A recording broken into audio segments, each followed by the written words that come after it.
and welcome to the South Star Classroom, episode 238. So happy to be here. It's time for check in, and then we're going to get into a nice, juicy topic with a special guest. So, how are we doing today? This is, like I always say, Charles's favorite part. This is why we do this every week because he demands it. So, we're going to start with David. Live from the pits of hell. But real quick, David, does she sound low to you? Do I sound low? A little bit. Okay.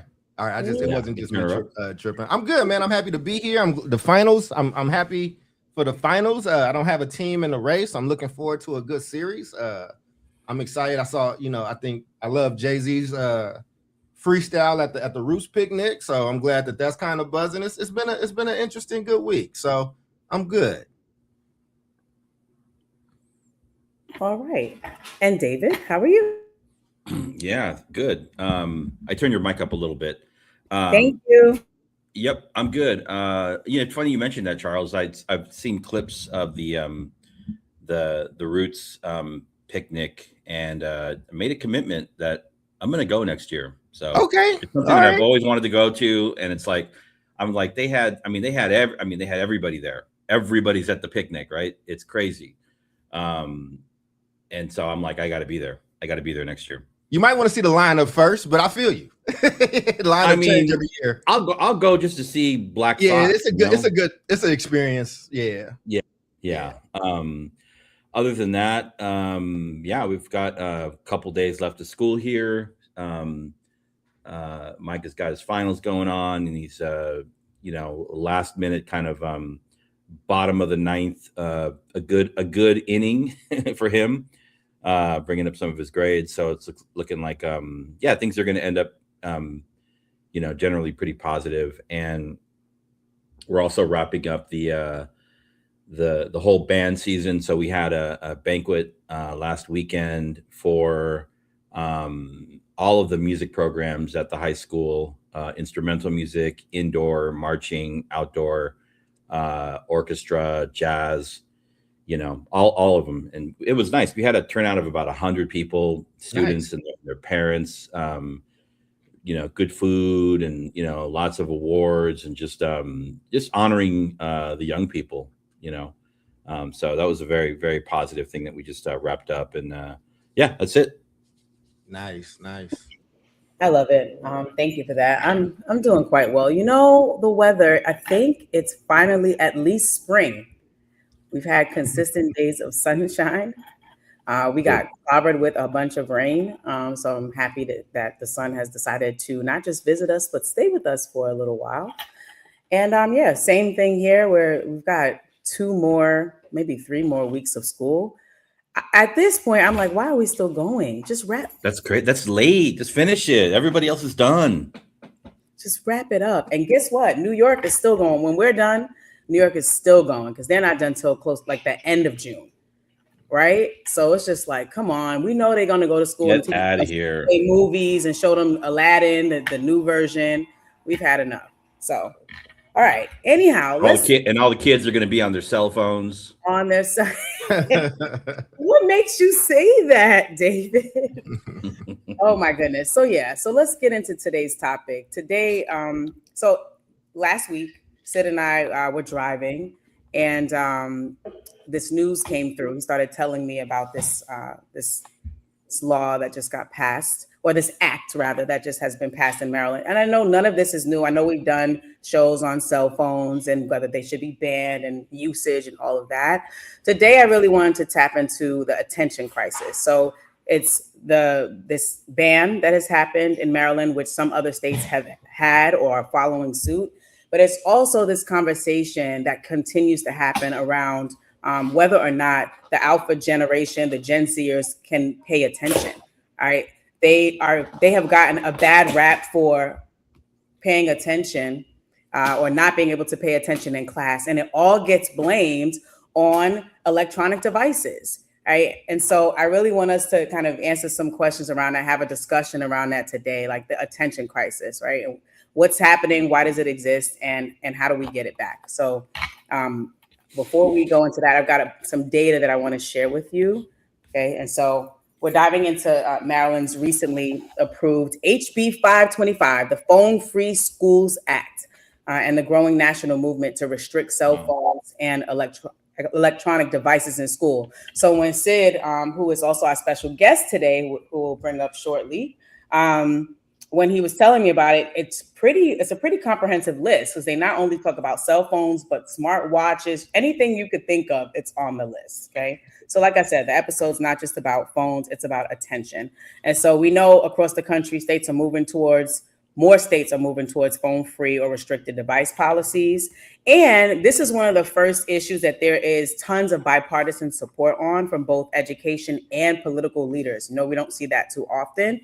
So the advocates argue that these policies improve focus, reduce distraction, and support student learning. But critics point out that the research on academic outcomes, improved attendance, and mental health is still mixed, and in some cases shows little measurable change. Right. And so a couple of key data points. So this from the Pew Research Center says that 74% of US adults support banning cell phones in classrooms. 44% support banning phones for the entire school day. 41% of teens support classroom bans. 17% of teens support all-day bans. And of course, 73% of teens oppose all-day bans. And now when they looked at, okay, so fine, we're doing these bans. Is it helping? Is there any sort of measurable growth connected to this, right? So some large-scale research that was done by the National Bureau of Economic Research says there were a national study across 40,000 plus schools show that test score effects are small or close to zero overall. Attendance impacts are minimal or inconsistent, and behavioral outcomes vary widely by school context. Some districts show a 1 to 2 percentile point gains in test scores in later years after a cell phone or a phone-free act has been implemented, and some reduced absenteeism in some schools. And most of the time, if there is any positive impact, the effects are stronger in middle and high school settings. And then lastly, classroom behavior impact. In schools that have strict enforcement, visible phone use can drop from 60% to 10 to 15% during class. And schools report improved perceived classroom focus and fewer disruptions. So I'll stop there. I have some other data points that we can talk about a little bit later.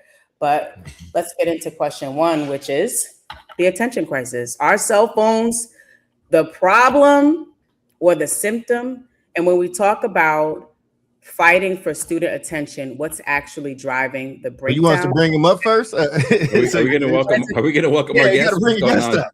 Oh yes, I was going to finish reading the question. That's your mama that did that, brother. We was trying to get you up here. Go ahead. Yeah.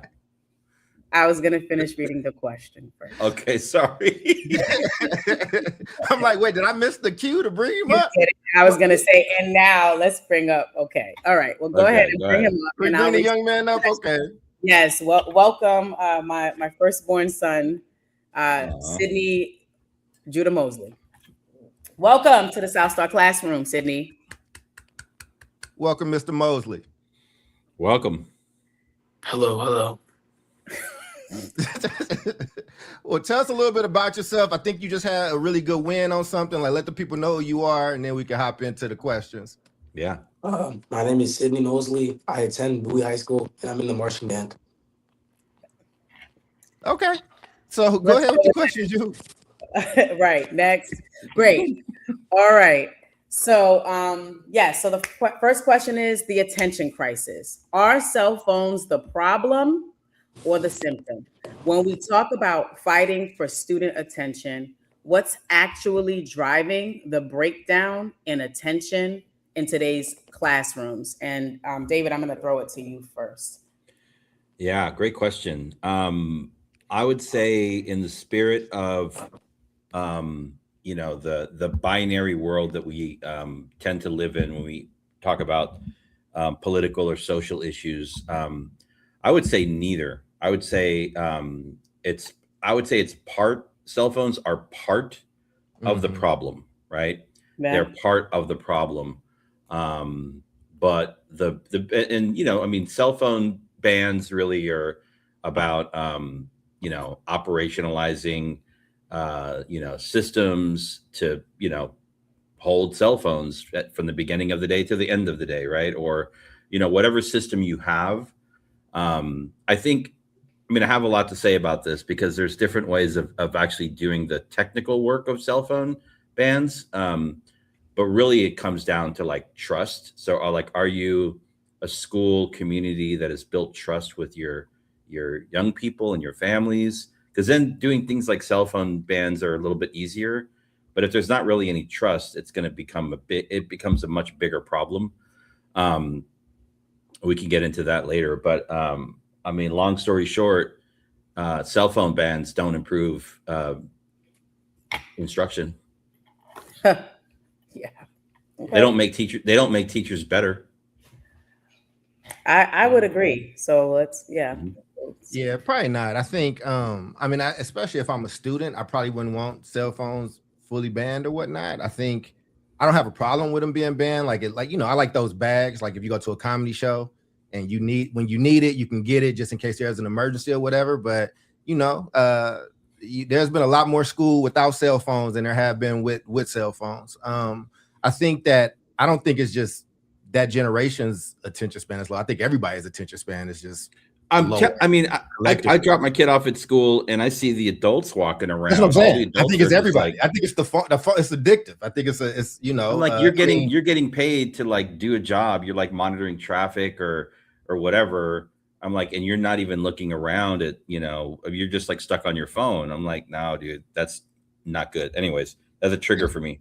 And I think it's also just around respect too. I mean, so, one, obviously I'd want to know where outcomes were and, what happened there. But even if outcomes didn't come into play, like, I think there are places like churches, schools, theaters, places like that. Like, it's like, something, this thing can't be the almighty now. You know what I mean? This can't be the new golden calf. And I think that, I think while there might not be a lot of data, I don't know. I have to go look at the data. It's been inconclusive. I think there's stuff that said that hasn't shown it, but some has, been inconclusive.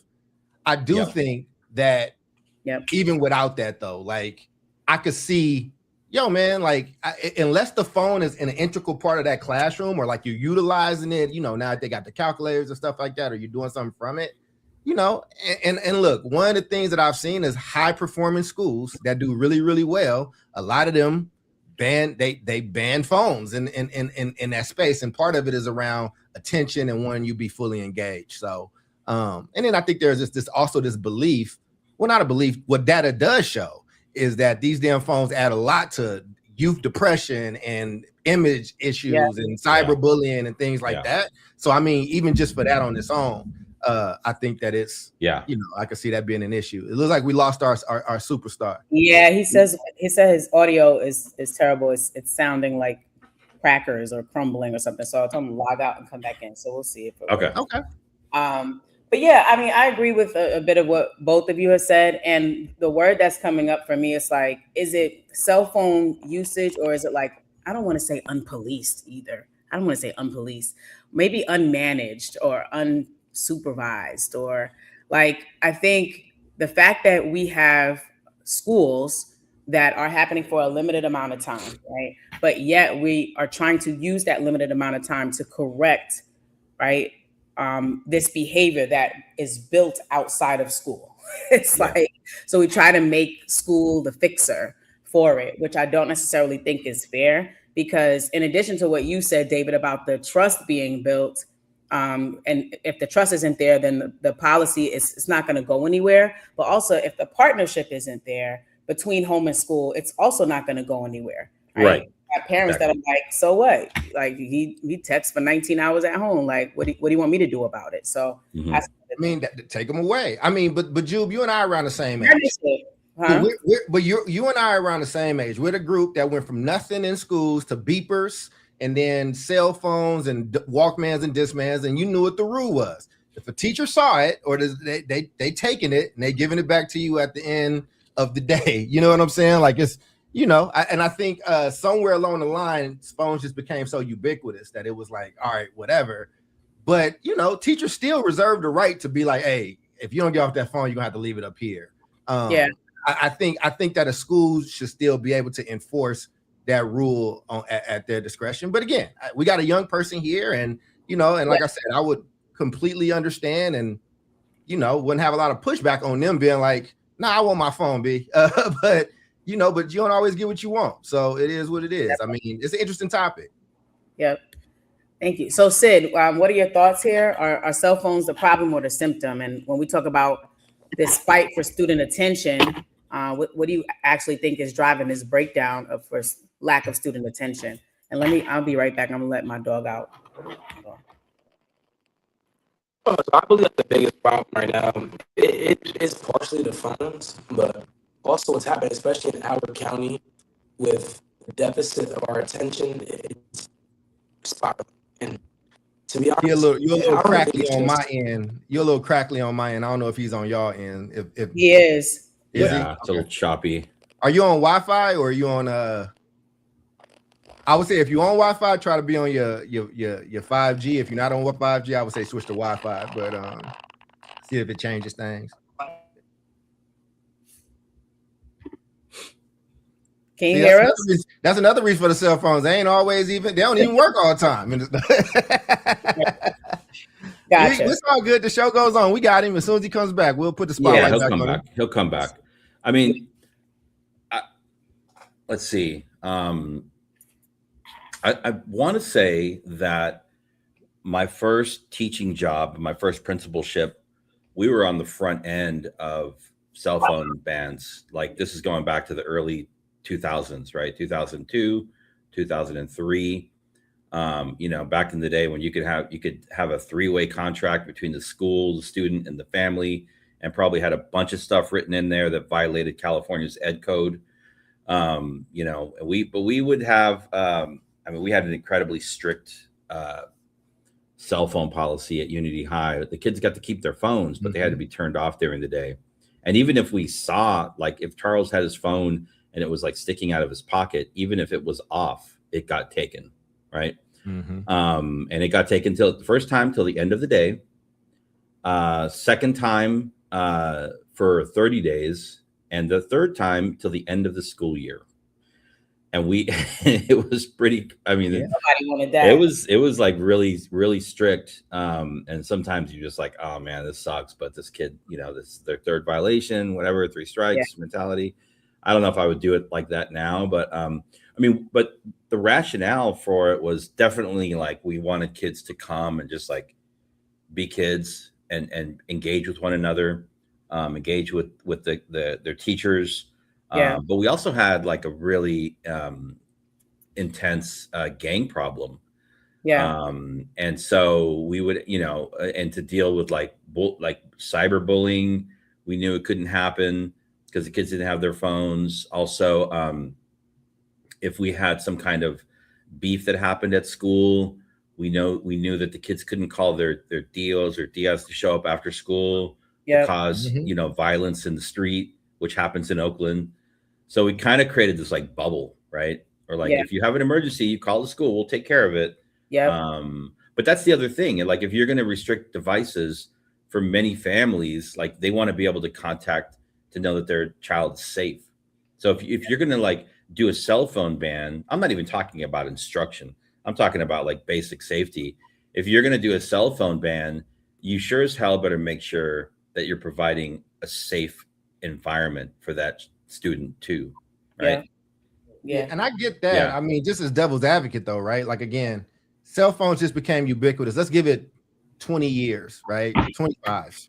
When did public education start? Like before then, from 2000 all the way before, right? Like, I mean, there were no, you didn't have that, right? And like for the most part, people were safe or safe enough. I think so. I get that argument, but it's I feel like it's easier to counter that and be like, we sacrificed way longer without. I mean, we've survived and thrived way longer before without these cell phones, than we had with them. So I get the argument, but it's it's so overwhelming.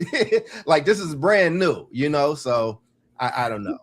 I think there are some things that's brand new, right? So I think to your point, David, and to your point earlier, like, yes, when we were younger, we grew up in a world where it was like, what is a cell phone? First, it started out as the size of a VCR. It wasn't something that you carried around. Like, we learned to live a whole life without that, the immediacy of this contact and all of that.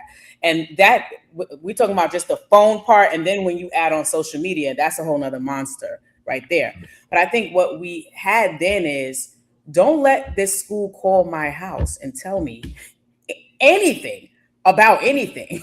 So we had parents, right, that was like, don't have the school call my house about anything, about a toy that you brought to school, that you know, about you taking something from somebody, about you, or you forgot your coat or whatever. So I think there was this voiceover that we had in our heads in terms of like what was appropriate, what was not, and it aligned with what the school said, what's appropriate and what's not. I think COVID shifted a lot of things. I think, of course, social media shifted a lot of things. And I think some schools just lack of awareness, availability, safety measures, like you said, right, have caused this terrain to shift to a place where I'm gonna do what my parents say, right? Because my mom said, right, I gotta have my phone. My mom be texting me during class, right? So I think when a parent is not saying what aligns with the school, it makes it even more difficult. Totally. And I get that because I have been a parent that has called the main office, you know, several times and not gotten an answer. I'm damn sure gonna call my kid's cell phone because where are you at? Like, right? So it's like, I'm not saying that that's we good, also in the age of the school shooter too. We are in the age of the school shooter. So all of these things I think have shifted to, you might not always get a parent who is aligned with whatever that school policy is. Yeah. And let's also add that teachers pick and choose when they use cell phones for instructional purposes. And I'm not mad at it. But it's hard when you allow that. So a part of your lesson is them scanning a QR code or them typing their answers into some app. That's great. That's great for engagement. But then when you want to also tell them, or you also can't have cell phones in class, now it's contradictory. Which one is it? It's either we're going all in or we're all out. Can't be both. So, you know, I'm not really passionate either way, right? But I like this topic because it's easy to play devil's advocate both ways, right? Like if we were all like ban, I can go with the non-ban. Now it's like don't ban, I can go with the ban. And what I would say about that is I think it's an interesting point, but the teacher also got the rule book. The teacher also has the answer key. Like we're not talking, this isn't about parity between an adult professional figure and people that's supposed to be being taught a lesson. Like I don't even, like my parents, fair wasn't even a term or a word in my house when I was a kid, right? Like it's not and again, it's different times, but I'll say this. I think one of the things that's interesting about this, when I was on the UCSF Benioff board, I was on there with the guy that built the monetization, that did a lot of monetization work for Facebook. He felt so bad about what they've done with Facebook and how addictive they made it on purpose. He did a documentary on Netflix about, and he told the truth. And I got to sit next to him, Bill Gates, Steve Jobs, Tim Cook. None of these people let their kids fuck a phone. They don't let their kids have screens. Like they, right. They don't, right. And the people that made it and the people that are like multi-billionaires from it that are like, no. I just feel like that's something that should be paid attention to. You know what I'm saying? Like that, when they scared of it, it's like, ooh. Like even the people that make the Coke 45, they walk around with Coke 45s. Like they walk around with the hammer. The people that made Facebook is like, hey, them kids can't touch this shit. Like, you know, so it's like mental fentanyl. And so they knew, I mean, I think they probably knew anecdotally, and now we know as a result of research that especially for the developing brain, that access to digital devices and you know, short form video content, ability to like just scroll, it like impacts your brain's ability to like think and reason and critically think. Like it's proven now. Like we know that, and I think those guys knew it like back then, right? They developed the technology, Right. you know. But I think this. I think it's interesting because now we're seeing. You talked about it earlier, and this is kind of what you're leading with, Jubilee. That like a state mandate, right? And so the state says it, and then the districts have to comply. Like if I'm a school leader in 2026 and I get the mandate for my 2 or 3,000 student comprehensive high school, like I'm worried. I'm like, how are we going to do this? Yep. And there's different ways of doing it. Like we have, I don't know, your son's high school, I don't know how they do it or they're going to do it, but at Micah's school, they just, the kids just can't have them out, and they can use them during passing period and at lunch, but just not in class. And I don't text him during the day unless it's an emergency. But I think it's working. Like I don't think he's using his phone. He probably is. I don't know. But yeah, I think that's the easiest way to do it, as opposed to like these like pouch systems or whatever else, people are doing nowadays. Yeah, I like the pouch. I'll tell you. It's a good business to be in. I'll tell you that. But I like them though, because if there's an emergency, the phone is still there, right? If it's an emergency or whatever, it's still going. The teacher's just like, here, take it, go over there and do whatever. And if there's an emergency, you can open it and do whatever, right? Like I like that. But man, like you said, it's if you're a bad teacher, you're still gonna be a bad teacher. If you're a good teacher, maybe you can still engage, but it is a distraction. I was the point guard. I had a basketball with me all the time. I was always working on that. And sometimes the school would be like, hey man, we gotta the ball ain't hampering nothing or whatever, but it's a distraction. It's distracting, and it's like, people trying to take it out your hand. Our football, football programs would do that, right? Like the running back has to hold the ball all day, and if you can't hit it out your hand, sometimes teachers would be like, okay, this is distracting. So I get it. I get it. I get why this is a big issue though. If you're a young person, you know what I'm saying? Like you feel anxious without it. You know what I'm saying? Like you having a heart attack if your phone is gone. Yep. Yeah. I mean, I don't know if Sydney's gonna be able to hop on his Wi-Fi. Okay. It's not cooperating with him, but I did want to highlight this comment here from Candace Bailey, where it says, yes, we are all suffering from attention deficit. However, to your point, Charles, great teachers know how to engage their students, even utilizing cell phones in their lessons. And we're coming back to what you said, David, because that's Miss Candace Bailey. I worked with her a long. She was one of my cohorts. An incredible educator. Glad to see her. Yeah. So we'll circle back to what you said, David, because that's a segue to question 2 about in enforcement. But yes, the attention deficit, I think it's always there. And when I was talking to Sid about it, I was like, every generation has their thing, whether it's the fidgeter, the click clacks, sunflower seeds, trying to sneak in your Nintendo Switch, or every generation has their thing. That's a distraction. The teacher has like 12 of them on their desk because they had to confiscate them because the kids are coming into school with them, right? So I think that's always been something that a teacher has to manage, and a teacher ends up having to compete for attention. It's always a thing. I just think that the cell phone is it's a stronger thing to have to fight against than the other things, But I do agree that, just from sitting in my son's classrooms and just looking at like the example I gave you all a few weeks ago of a teacher continuing to say, pay attention, you're on your cell phone, you're all on your cell phone. It's like, well, once you so now they're off their cell phone. Now what do you do? That's always my question, which is why I asked, is it the problem or is it a symptom? Because now that you have their attention, what are you doing with the attention that you have?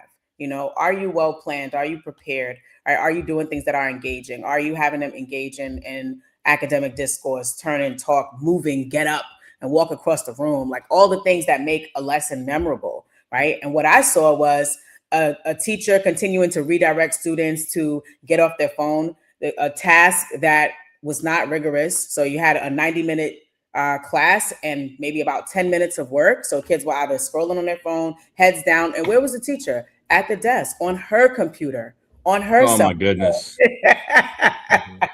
So I was just like, that's wild. That's what are crazy. you really asking for? So I think sometimes these things become the focus of, it's the cell phones, it's the electronic devices, down with them. Right. But like you haven't done a lesson plan since 1996. That's why your kids are not paying attention. That's why their attention is not on you, because you ain't saying nothing. So anyhow, that's my thought there. Let's go to question 2, right? So now we will talk about enforcement. Because to your point, David, yes, this act has been approved. And so now within it states districts have to figure it out. They got to come up with their own internal policy, administrative procedure to govern this within the schools. And what does that mean? Now you're going to have people that are responsible for implementing whatever this policy is and enforcing it. We don't even have enough people to teach, but that's another story. I mean, right? but the enforcement is like, if you in the classroom and I see it, I'm taking it. And if you don't give it to me, your ass is suspended. It really is not. Yeah, but it's not that. I mean, that you're assuming that you have 100% buy-in from your staff, right? And then everybody's on the same page. You're gonna get incredibly you're gonna get varying levels of enforcement. You're like, well, Dr. Cole lets me use my phone when I'm in his class, but Mrs. Ransom, she don't play, right? And so kids, they have to learn how to I guess that's part of and life. when your principal finds out, and your principal is like, yo, then you get punished. I mean, it's how it's gum, right? Remember, you're not supposed to chew gum. Some teachers don't care, some do. But let some gum end up under this desk. I've seen kids get in trouble and have to scrape up gum out of all classes and stuff, right? Look, you can't catch everybody. You ain't supposed to speed. Most people speed, right? You catch who you catch. I mean, I think I get what you're saying, David, right? I completely understand, but if the rule is the rule, then make it the rule and enforce it. And if you want to change it, then you change it, but you're not going to never get 100% of anybody, but it's supposed to be a deterrence. It's supposed to be, what if I do get caught? Yeah. You know what I'm saying? Damn, I don't know if I want to have detention for, it was a week. Well, it was a day. Now it's a week. Damn, it's a month. If I get caught with this, is it worth it? I think you're talking about I think pre-COVID, possibly, but post-COVID with the general softening of education standards, right? Mm-hmm. Not just academic, but behavioral too. Enforcing something like a cell phone ban is way more complicated in today's world than it would have been 10 years ago. So. I'll tell you that. I think so. And because we're dealing with a different generation of educators, of teachers. I'm glad I got out of direct supervision and leadership when I did, because I felt the generational shift. And I was like, I can't do this. I can't deal with these people. We got more entitled. It's a cell phone ban. Oh, I'm sorry. Go ahead, Ju. I'm sorry. No, I was just connected to what David was saying about different generation. I said, I think these kids are more entitled, right? It's not juicy anymore to have a cell phone. It's this is part of my right. This is civil rights. This is my right to have a phone. How dare you come, you little picky head teacher, and take my cell phone, right? And when you call my mom or my dad, they're going to curse you out for taking a cell phone. Did you see the clip? It went viral. Maybe it was last school year. Of a young lady whose cell phone was confiscated, and she went on the teacher's desk and snatched it back. Yeah, I saw one where a student pepper sprayed her teacher after she took her phone, and her ass went to jail. This is what I'm saying. Yeah, and you got arrested. You can't do that. You just because you want to do it, don't mean that you get to do it. So in the NBA, NFL, they have a cell phone ban. Yes, and these are young people. And some dummy went in and tweeted at halftime. And guess what? You got a call from the commissioner the next day. Hey, bruh. Yeah. Hey, we got a rule. Hey, but that's $250,000, B. Next time it's $500,000. Next time it's $1 million. Listen, man, I get that it might be hard to enforce, but if that's what you believe in, then you got to do what you're supposed to do, or give up and continue to have low standards for what is supposed to be. Hey man, then you get what you get. I think, and this is something that I always, we most of the student demographics that I worked with were, low income, fair amount of like trauma that these young people had. And I would always advise my staff, I'm like, never take anything from a student unless they have a knife, or a gun, maybe. Right. But like, don't put your hands on them. Don't put your hands on them. If it's a phone, if it's something, don't do it, because you don't know what that child has going on and how they're going to react. Like, you might think it's simple. It's like, oh, you have your phone out. You're not supposed to have your phone out. The rule says no phone. I'm going to take your phone because that's what the rule says. And then boom, you're pepper sprayed, or boom, somebody like gets on the desk and takes it back. And that's unfortunate. That's a poor choice that the adult made and a poor choice that the student made, but the consequences ultimately are paid by the young person. Right.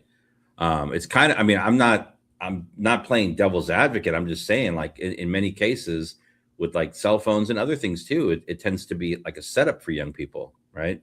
Yes. And so I think, long story short, like China don't deal with this shit. I just feel like China. No, of course they don't. They start from a young age. They're also like a dictatorship, dude. So it's a little different over there. But we used to be the superpower. We used to be the smartest and raise the smartest kids, and we don't no more. And then we be complaining about why we are falling off the global map, and it's because we don't have discipline about shit. We don't have standards about anything. Again, it's bigger than a cell phone, right? Like, I get it. I was a kid that had my beeper and I hit it. You know what I'm saying? Like, you keep it on and you might sneak or whatever. The same way people cheat and sneak and do stuff. Like, kids are going to be kids, and that's part of the process. But again, if you want to be back at the top, then you got to do things that put you at the top. And if we know in our country, not the world, our country specifically has an attention problem that a lot of these other upcoming superpowers are not having. Like, they've been able to discern between when we can do this here and when we can do this there. And again, that's fine if we want to lax it there. But it's also, then it has to be fine too, where we got to be okay with we got to be okay not being in the top 5 in math. We got to be okay in not being in the top 5 in intelligence anymore. We got to be okay with the top people me and my friends were just talking about this, and like the last 5 out of 6 MVPs in the NBA have been foreign-born players. And it's like, when you watch Wemby, I'm the basketball guy, I'm sorry. Wembyana is the 7'5" phenom, and he won, and you know what? He cried like a baby on the floor when he won. I'm Black American, grew up playing ball. I was taught, you can't do that. You don't they're different. Like, these people are coming over, and they're looking at us and our kids like they not disciplined, they don't want it, and I can take it, and they're not hungry. So I'm glad. But when you're a superpower, you get fat and you get lazy. I don't. The phone is a microcosm. Like I said, y'all, I really don't care. If you I think you can have privileges, and maybe you start out being able to have your phone, but you can lose your phone privileges. Like the same way, with off-campus lunch, right? Everybody ain't promised off-campus lunch. Some schools are like, you gotta be on honor roll to get off campus. So schools are gonna do what they're gonna do. I'm just saying, is this the battle that we need to be fighting when 3 out of 10 kids is reading on grade level? But they think that this is part of the reason why, And so if a law, a stipulation, a regulation is only as good as its enforcement, then, are we in a position right now with everything else that's going on to really enforce policies like this? And let's talk about it. What does that really look like for a school to enforce a policy like that? This is coming down to the school principals who, okay, for the most part, you could say like what a principal says goes.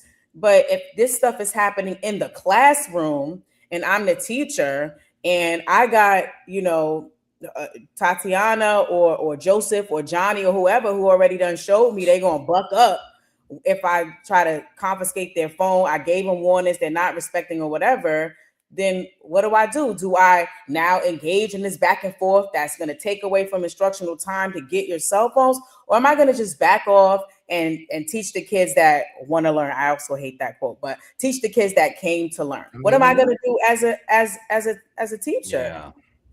If you refuse to get your phone up, oh, go ahead. I'm sorry, Dave. Go ahead. No, that's a tough spot. that's a tough spot to put teachers in, especially like newer teachers to have to worry about like instruction and teaching, and then to have to monitor for things like cell phones. It can get very complicated very quickly, and you could probably end up in a situation where you create the outcome is like a suspension because the student was whatever defiant, or they cursed at a teacher, and I'm like, is it in that case, like, is it really worth it, right? Is that the desired outcome? You start with a situation about a violation of a cell phone policy that ends up in a student missing out on instruction because of a suspension, right? I don't know. I mean, if I'm an administrator, I'm looking at, man, I don't know. I mean, I would say, like, if the student gives the phone up, great, make sure they give it to you. If there's any resistance or tension, just continue to teach and notify an administrator, let an administrator come in and deal with it. Right. But then you have to have administration that's like available and like, paying it. That has your back. Exactly. So. Yeah. I don't, I mean, I have some schools in my portfolio that are no cell phone schools. And this is not even connected to like the county they made, right? These are some of our highest performing schools, right? I think what worked to their advantage is this is something that became inculcated into their school's culture. They run K-12, right? It's 3 separate buildings, but they run K-12. So you get them in kindergarten. And this is, kindergarten ain't really, well, these kindergartens probably do care nowadays, about iPads, right? But this is how we do school. And in school, we don't do cell phones. And we know that from elementary school. And then we know that to middle school. And now we know that in high school. So I don't feel like I'm missing out on anything. I think when you don't have that culture piece, it's really hard to enforce. I don't think it's impossible, right? I think in schools so if we just took out cell phones and said we want young men to make sure they wear belts. I don't know. They're not sagging, right? That would take a lot of time and effort too. You know what I'm saying? It would take a lot of time, a lot of intention, and a lot of effort, right? But I think the real shift for compliance would come from relationship for the most part. Sometimes you make an example out of a kid or two if they don't want to comply, if they don't want to listen. But a lot of times the kid that ends up saying yes, especially when you get to these high school grades, right, is because they have a relationship with the person that's asking them to do it. So it's like, I'm just doing it off of respect. Like, I don't want to do it. I don't care about this, how I walk around all the time, but I'll do it for you. And I think when that's absent, this becomes really difficult. Like, this begins to feel like school to prison pipeline a little bit. Well, I mean, see, that's the thing, right? Like, again, I think, listen, what is the standard of your school? And there are schools right now that I work in right now, and cell phones are just not a problem because that's just the rules. When they start, you sign a packet that says, I understand the rules. They give teenagers, I think that's really cool too. Like, they give their teenagers the in high school and middle school, they give them their planners, and they got the rules enforced in there. And it's like, yo, like if you have one of those schools, you're supposed to have a belt on, like a military school or a private school, whatever, and they see you not in compliance. Hey man, where's your belt? You need a belt, or I need you to get to the office and fix it, or whatever, right? Like, I mean, and you might have said these stats, but this is NCS. That's the National Center of Education Statistics. Those are the ones that you read. Some of them, but I didn't go back. This is from just last year. It said where more than half of public school leaders say cell phones hurt academic performance. 77% of public schools prohibit students from using cell phones during any class, with a higher percentage of elementary students, 86%, implementing, which makes sense, such a policy compared to high school secondary, which is 55%, so about 50%. Also, 38% of schools with cell phone policies have restrictions for cell phone use outside of class, such as during free periods between classes or during extracurriculars, right? Like, I mean, like I think that, like, if that's the standard and the rule y'all got, then that's I was working at a school in Indiana. I love working it's a super high. It's a public charter school, but it's a really high functioning school. And like kids they work to get stuff. So the kids on honor roll get like a different color sweater or something that they could wear. But their culture is such that kids want that they want that sweater. Like, you know what I'm saying? Like they want to have that. So it's like, what is your standard? Again, I'm in sports mode. There are some terrible teams in basketball and soccer and football that have no culture. You do whatever. But there are some other ones, like you hear about Miami. Like if you play for the Miami Heat, they weigh you every day, every practice. You get weighed for body fat. I think it's once a week. And if you miss it, you getting fined. If you don't like it, you just don't play with us, right? And I think so. There will be schools that will be laxed.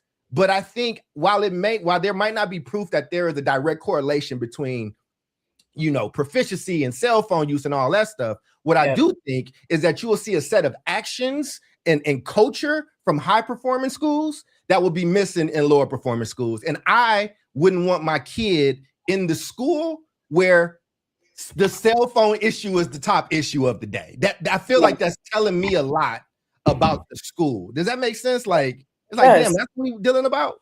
Yeah. First of all, I love what you said, and I love this example because this main word is culture, right? Yeah. And the culture is for both inside the classroom and outside the classroom, and it comes from expectations, right?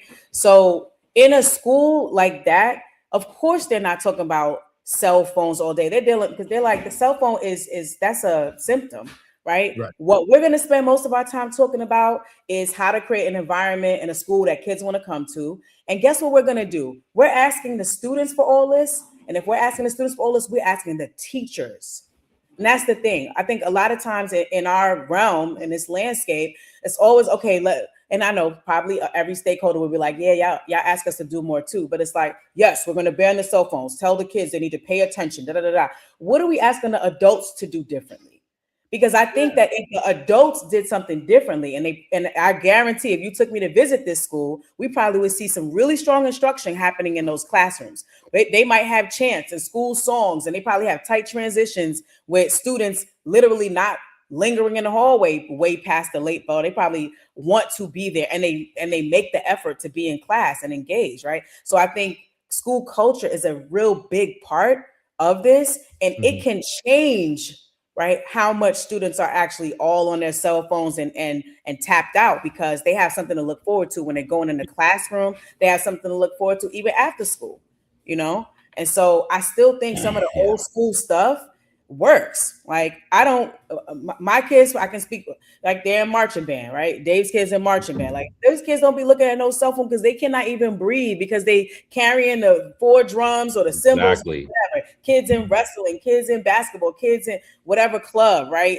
Student government or what have you. Like that sort of the extracurricular activities and having students engaged in things where they don't have to use their cell phone.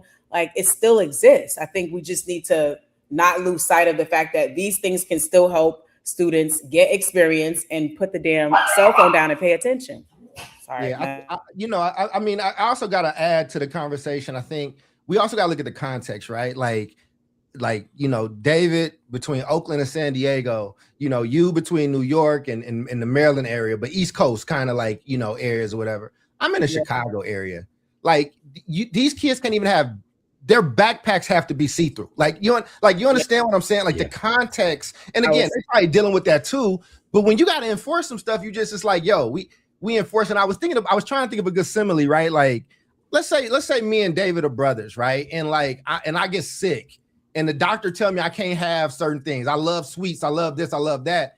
Like, I like this stuff. But if David's my brother and he just gonna come to my house and just take that shit out take it out the fridge and throw it away, man. Cause it's like, bro, we love you, dog. Like, I understand you want this, but this is what I'm trying to do everything in my power to make sure you're going to be safe.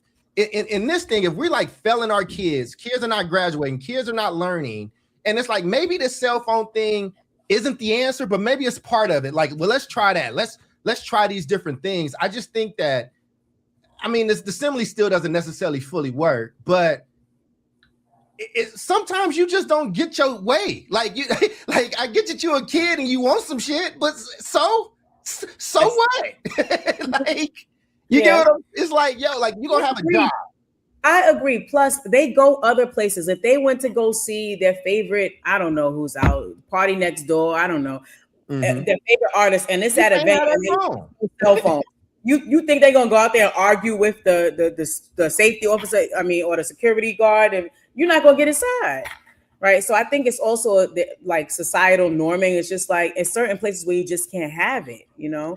But I think because to Dave's earlier point, the variance, right? The inconsistency in the enforcement, some people being lax, some people being strict, it sent these mixed messages. Then you add in all the other pieces of events that have happened between COVID, between school shootings, between some schools being so short-staffed that they don't got nobody in the main office to answer the phone. Parents are also like, well, shoot, at least my child got a cell phone. I can get in contact with them. Yeah, of course. And I get that. Like I said, I get it, man. I'm not, yeah. We can move on. I'm like I said, I completely understand where y'all coming from. And listen, I would, if they sent a letter home today and said, and they might, right? Because this is in effect for 26-27 school year. And so I might get a letter that's like, so we don't, you know what I'm saying? I'm not going to be like, oh, y'all better, but I will have questions. And this is what question 3 is about. So we can shift there, but I'm going to have questions about what systems will you have in place, right? To what you were saying before too, Charles, like you were trying to find a simile. I don't know, for whatever reason you were saying that, it made me think about the book bags. Oh, that's what it was when you said the book bags. So we have the clear book bags too. And so if I take the boys to school for whatever reason, they got to go through the metal detectors. Right. And anybody who doesn't have a clear book bag, they have a spot for it. And you got to put it over there. They got to do a separate search for whatever. The only way you're going through N2 class is if you have a clear book bag and you've cleared the scan, right? So they've created systems for when the system that they put in place isn't followed or doesn't work. And so I think those would be the kinds of questions I'm asking. If you're saying that this is what you're going to implement, no cell phones in class or what have you, then my questions are going to be around what are teachers going to do? You know, how are you going to enforce this policy? In this HB, I think it's 525, they say it cannot lead to expulsion. It cannot lead to suspension. Right. So then what does that look like? So question 3, when these policies are enforced at scale, what questions should we be asking about how enforcement plays out in schools serving Black and brown communities, poor kids? I mean, we can be broader, and I'll throw it to you, David. I'm kind of stuck on this comment here. I mean, this is kind of what this is making me think about, just like big picture. Maybe in closing thoughts, I'll come back to that. But I mean, enforcement, especially like Black and brown low income communities, I would say, there's definitely an element here that, there's a certain, I would say, like are schools able to be thoughtful and think through a lens of like cultural competence when rolling out these like kind of one size fits all policies? Because for many families, Black and brown families, the cell phone is not just a device for the young person to use to surf the internet and social media, but again, like I said earlier, it's a way to ensure that the child is like safe, right? And a parent needs to be able to like pick that up and text or call, or vice versa. So I think it's not, you have to like understand like where families are coming from before saying that we're just going to do like an all outright ban, because you're going to run into a lot of resistance. I think number 2, or I have 3 things. And number 2 is, cell phones are, I mean, I've never used an Android. I just use Apple products, and they're not cheap, And so, if a family saves up money to buy get into a plan to buy a cell phone that costs like what, $500, $600, and it gets confiscated, or like at a school with, a pouch system gets stolen, right? You have liability there. And that's like a lot of money to like, certain families, right? It's not like, oh, we'll just get you another one. I'm like, well, maybe they saved up for like 2 years for that phone, right?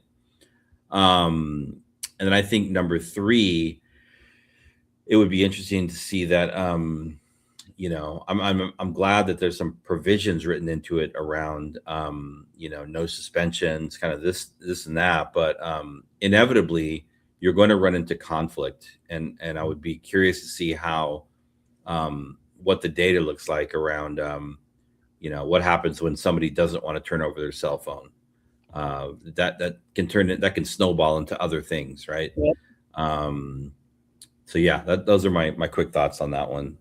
I dropped it in our private chat. It was from the Rockefeller Institute of Government, and it talked about you know, some places where it's been working well, and that the effects have been actually pretty good, and they haven't had a lot of that, right? And part of it was they got parents on board, right? So if it's like, look, man, like, look, you my kid, you got this phone, I got you this phone, but be respectful. Don't be in there doing, if they ask you to do whatever, then do it. Now, if and again, we've not talked about the role that parents have to play in this, right? Like, and so, and here's the thing, you know, I brought up the book bag thing too, because if you tried to implement that in a place like California, you're gonna hear the same stuff. Oh, my rights and this and all that stuff. It's like, all right, man.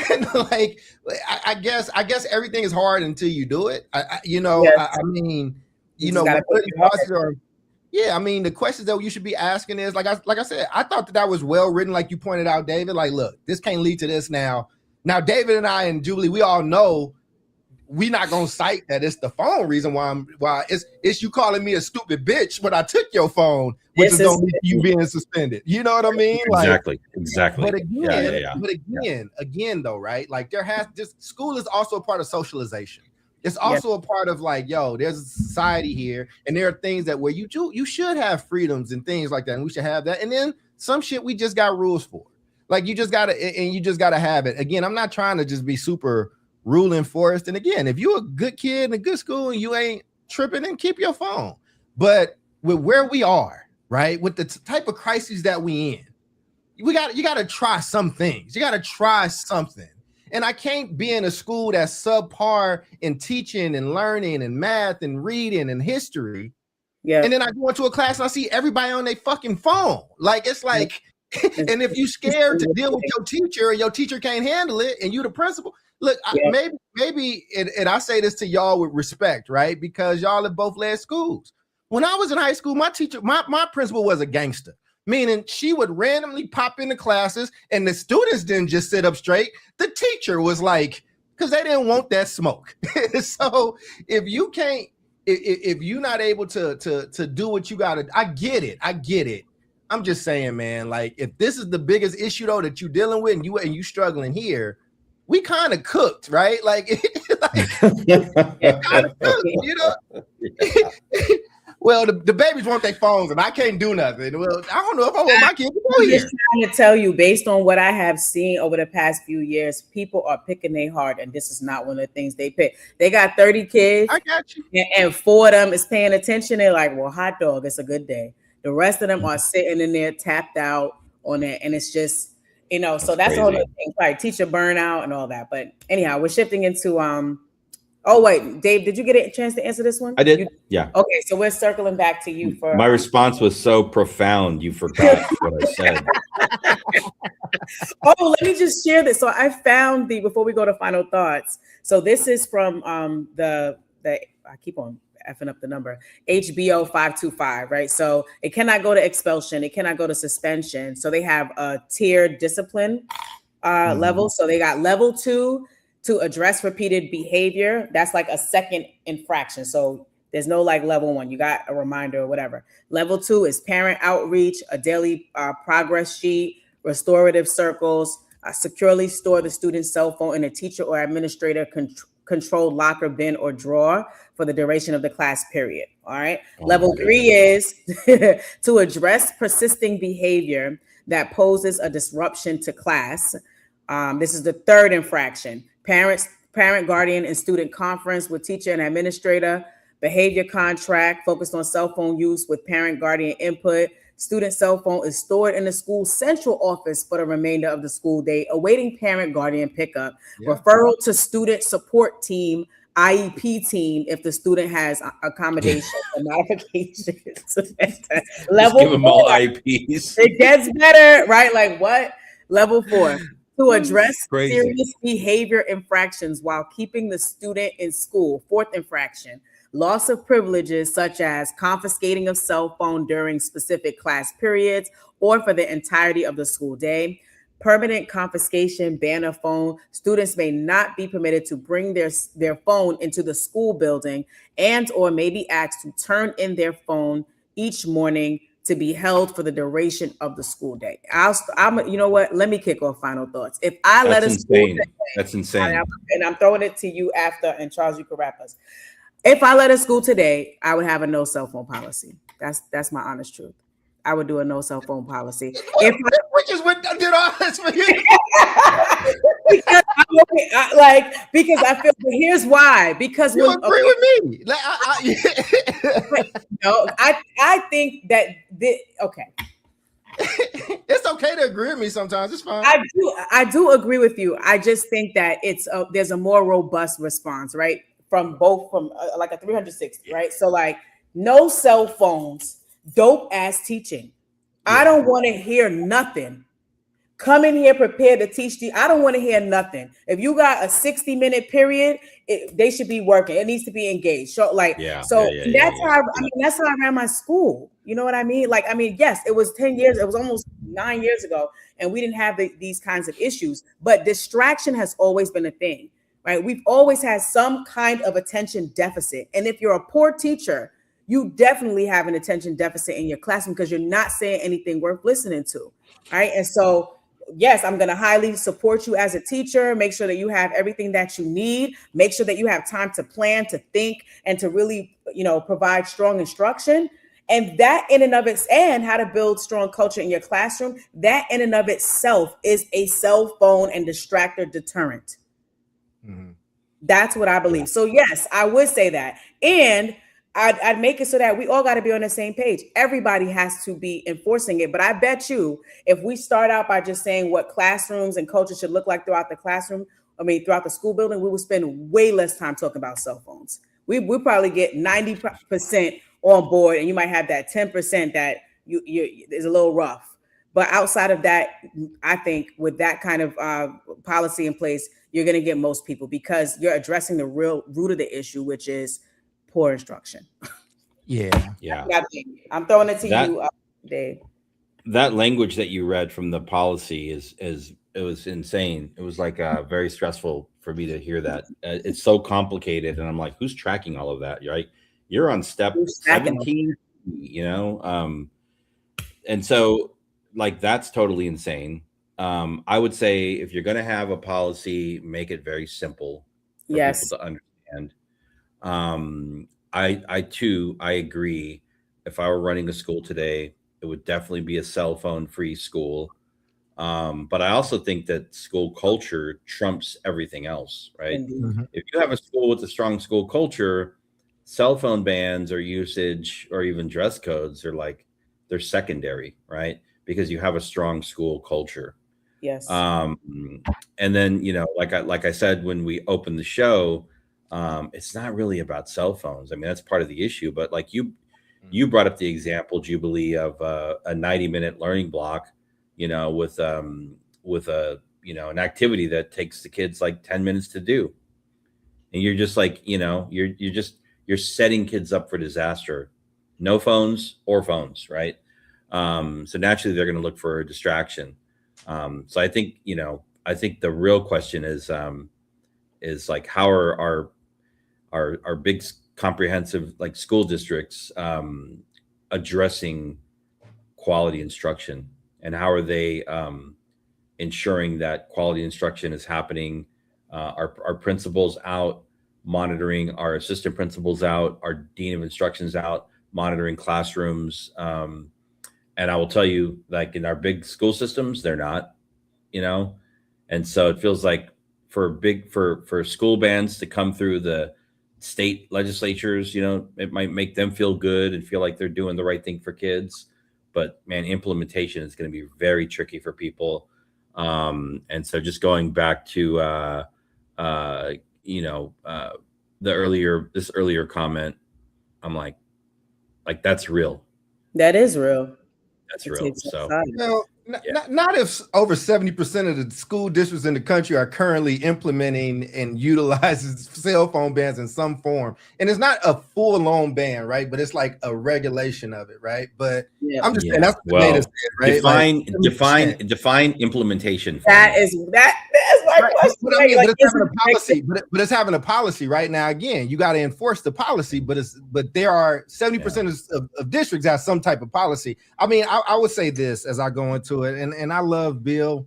I love having Bill on the show, and I want Bill to be back. I hate this comment though. The students are not the enemy. Who said that? Who said that? Like having standards for Black and brown kids in schools that have constantly failed them is not making them the enemy. Part of this is that we so afraid to like, what is the standard? Like if you setting a standard, our kids are capable of being respectful and having a standard.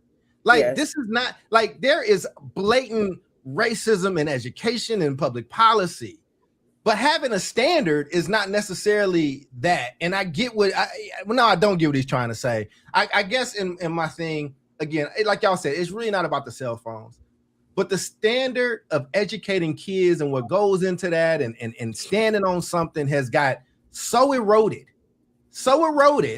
that like, we're like, well, the kids are gonna be mad at us, so we can't do this thing that's like better for them. Like people fighting for dumb shit, like having a Coca-Cola vending machine in their school, as opposed to fighting to get new books. And it's just like, why is that what you fighting for? Like, look, for my liberal friends, you know what we should do? I bet you, I tell you what would make Bill change it. If Donald Trump came out tomorrow and said all kids should have cell phones to be able to use them in school anytime, I bet you Bill Conrad would be like, ban them right now. And for my conservative friends, I just had them say Trump said that the having phones is bad. Use a lightning rod. This is what I'm saying though, man. We are so in a moment right now of the fucking Twilight Zone where it's like, what is actually good for kids? If you telling me that we need to have this system in place because of school shoes and things like that, yeah. Usually in those bags, many kids keep those bags, by the way. They don't always go up to the front. You put it in a bag and you keep it the same way you do at a theater, right? I guess what I'm saying is, what do you want your kids to be and do? And I guess my dad's a Marine. My brother's Army and my uncle's a Marine. So maybe I just see order a little differently, especially like, I was a kid that was forced to do things that were tough, that I was challenged to do, like, and it made me better for it though. It made me better when I was told no and I couldn't have something, or like you working a job, but this is what's gonna happen. We're gonna keep giving in to what young people want that's not healthy for them and that's not helping, and then they're gonna get into the workforce, and then it's gonna be a shock when your boss is like, yeah, you can't do that. And well, why can't I? You're gonna be arguing and your asses, they're gonna be escorting you out the building. So again, I think I love the conversation. I agree with most of the points that everybody here made. Like I said, I could have played devil's advocate both ways in it, but the bar for our kids is so low. The bar for our teachers is so low, like, and the bar for our parents is low. Like everybody got to play a role in this if what we're trying to get to is something to ultimately help our kids. I'll end on this. A parent that I super respect, and we used to do these parent tours. We used to take parents on tours to schools around this choice movement. And we had this one parent, they would go into a school and then they would look at the classroom. We get in and the class obviously perks up, right? Like the teacher perks up, but that teacher would stay around after we left and come back.